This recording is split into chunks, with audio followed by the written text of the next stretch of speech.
Finally কিন্তু শুরু হয়ে গেল আমাদের সবার প্রিয় বাণিজ্য মেলা, যেখানে প্রায় 280টার উপর স্টল রয়েছে, যেখানে ইন্ডিয়ার এবং পাকিস্তানের স্টলগুলো নজর তো কাড়বেই। তো এই মেলাটা কোথায় বসে এবং টিকিট মূল্য কত, কি কি পাওয়া যায়, কয়টা থেকে কয়টা পর্যন্ত ওপেন থাকে, আমি সব ডিটেলস এই ভিডিওর মধ্যে বলে দেবো। তো আজকে আমি চলে গেছিলাম এশিয়া আন্তর্জাতিক বাণিজ্য মেলাতে। তো এটার টিকিট মূল্য ছিল 20 টাকা। তো মেলায় ঢুকেই দেখি এত মানুষ। অবশ্য মেলার মধ্যে মানুষ থাকবে, এটাই স্বাভাবিক। তো প্রথমেই আমি এই স্টলটাতে ঢুকলাম। এখানে সবকিছুর প্রাইস 100 টাকা করে।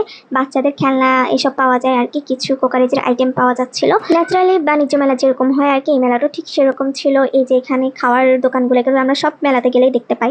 ন্যাচারালি আমার প্রাইসগুলো একটু বেশি মনে হয়েছে, আর যেটার দাম জিজ্ঞেস করার দাম ছাড়তেই চায় না, এক দাম বলে বসে থাকে। তো এখানে আমি রিংগুলো দেখছিলাম, বাট এই মেলাতে অনেক ইউনিক জিনিসই পাওয়া যাচ্ছিল। পাকিস্তানের এবং ইন্ডিয়ার বিভিন্ন ধরনের স্টল এখানে বসেছিল। পাকিস্তান এবং ইন্ডিয়ার বেশিরভাগই স্টল ছিল জুতোর আর হচ্ছে কার্পেটের।